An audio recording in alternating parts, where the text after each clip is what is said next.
So this is an overview video on learning embodiment. So there's a few things to be said here. This field of embodiment is fundamentally different than most of the learning most of my students have done at school particularly. So generally at school and right up to sort of management training, college or whatever, people learn about something, okay? This is cognitive learning. I can tell you very easily the capital of France is Paris, and if you didn't know that, you'd learnt it, done, job done. You might have to be told it a couple of times, but it's pretty quick. That's different from skills learning.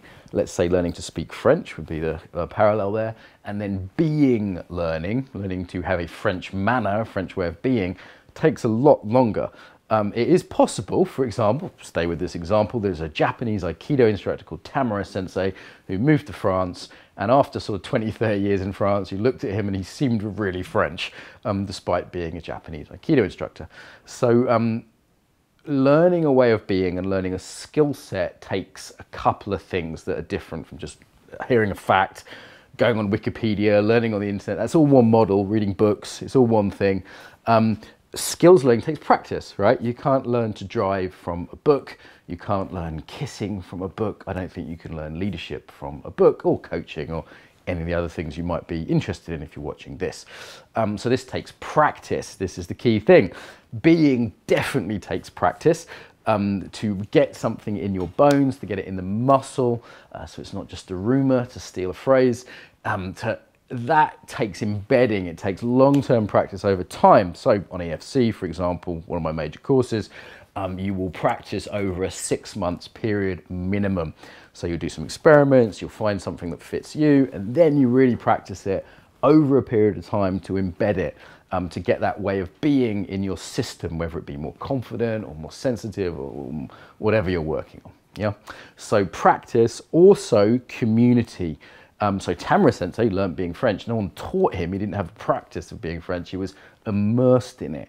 So being part of communities of practice, just being an example on EFC, just being around lots of people that are getting in their bodies will really help you get in your body. It's the same on a meditation retreat. There's a kind of field, we could say, of mindfulness, and it's way harder to meditate when you're out of the retreat than in the retreat because of all the other people you're around, the way we influence each other through the body, the culture that's there, that's conveyed through the body. So practice, culture, immersion, these are the key things for embodied learning as opposed to learning about something. You know, I often make these jokes, like if someone said, you know, I've read a good book on flying a plane, do you want to get in my plane? You'd say, no, thank you. Yeah, or if someone said, I'm the best lover in the world because I've looked at all the websites, you'd say, really? What's your experience? Yeah, who taught you? So big difference between embodied learning and cognitive learning is it's recurrent. So what I mean by this is you're not just told once, you have to keep doing something. I think actually, you know, this is why on EFC people will have podcasts, videos or handouts. You hit it from different angles and you need to hear the same message a number of times, but more importantly, you need to practice a lot. So it's not just you get told about centering once, you practice different kinds of centering with different teachers in different ways, apply it in different situations till you really get that skill embodied, because the learning can be a little bit contextual as well. There's something called state dependent or context dependent learning. So we need to hit things from different angles and different ways, different times, etc., to learn something really deeply. So some other things about practice. There's a lot to be said, and I'd look up Richard Strozzi Heckler, Ginny Whitelaw, Stuart Heller. There's a bunch of other people that, George Leonard. There's a bunch of other people who talk about practice. Few things from them and others. It's not linear. So with practice, you'll find you'll plateau for a little bit. You'll get bored, and then there'll be a breakthrough, and then there'll be another, then there'll be a step back and then a step forward. Yeah, so that non-linear progression is another feature of practice. It can be emergent as well. Particularly with embodied learning, there's a mystery. It's not just like, right, I'm learning this. This is, you know, normally we work with like an aim and a practice to meet that aim. That's good. However, there's a quality to embodied learning which is slightly mysterious, slightly emergent, non-linear, creative. I think that's really worth bearing in mind when you're doing embodied learning.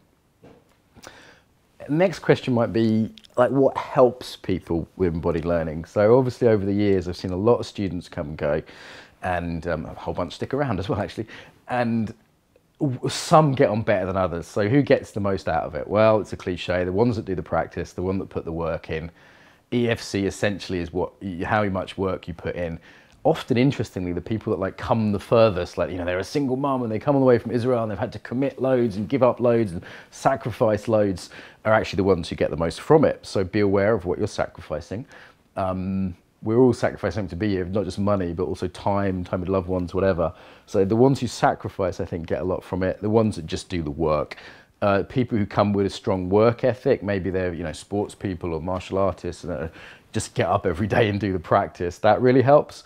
But then there's also this heart piece of the people who really, like, they really want it. They're hungry for it. It's not just like another tool because they're some smart-ass coach and it's another tool for their box. It's something that really from inside they really want, and they see how it really matters to them. I think that heart piece is absolutely key, as well as just the sort of clocking the hours, both of those things. The main one, however, I'd say is that people are coachable. So what totally both does my head in and breaks my heart is when people come to EFC and they're not coachable, where they're not willing to admit there's something to learn. When people come in that expert mode, and they might be, you know, very well developed in one area, but no one's developed across all of embodiment. And if they're not coachable, I will do my best to encourage that, sometimes in a fierce way, sometimes in a loving way. When people are arrogant, basically, and know it all already, there's nothing much I can teach them.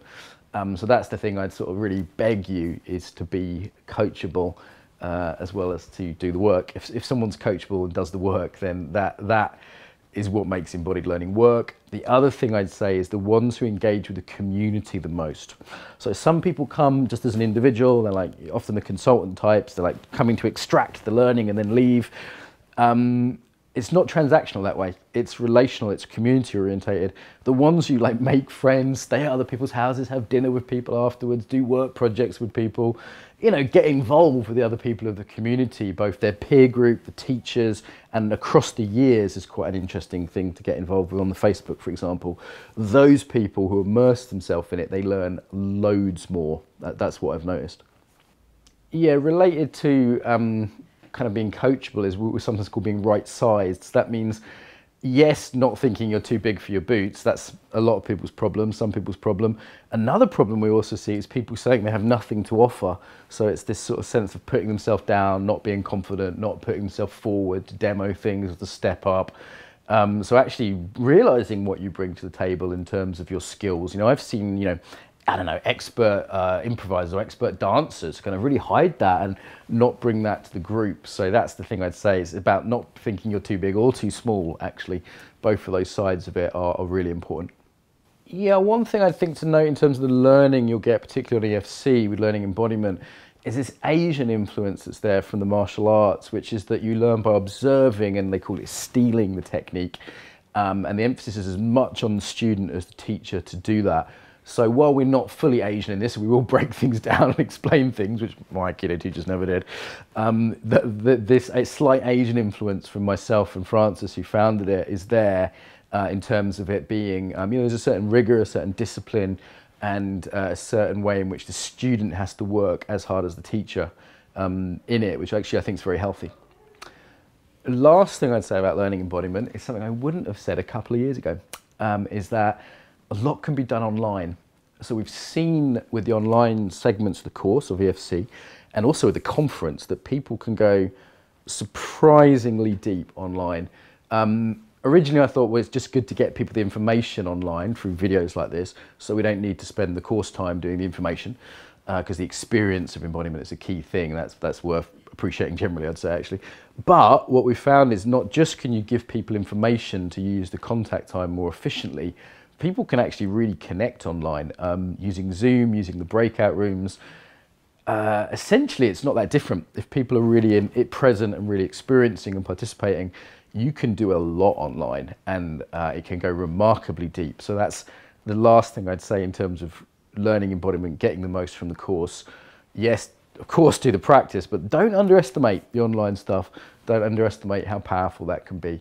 The main thing with EFC, it's not just to turn up to the modules and do the modules in a full focus way, i.e., you know, not checking your phone or not having work the next day, but to have the entire year as part of the practice. Part of the year is the process where you're doing the small group work, you're not underestimating the peer groups, for example, You're doing the daily practice, you're embedding it in your actual life. And the advanced part of the course, EFC, is how you apply it to like food and relationships and parenting and like daily life is the advanced part.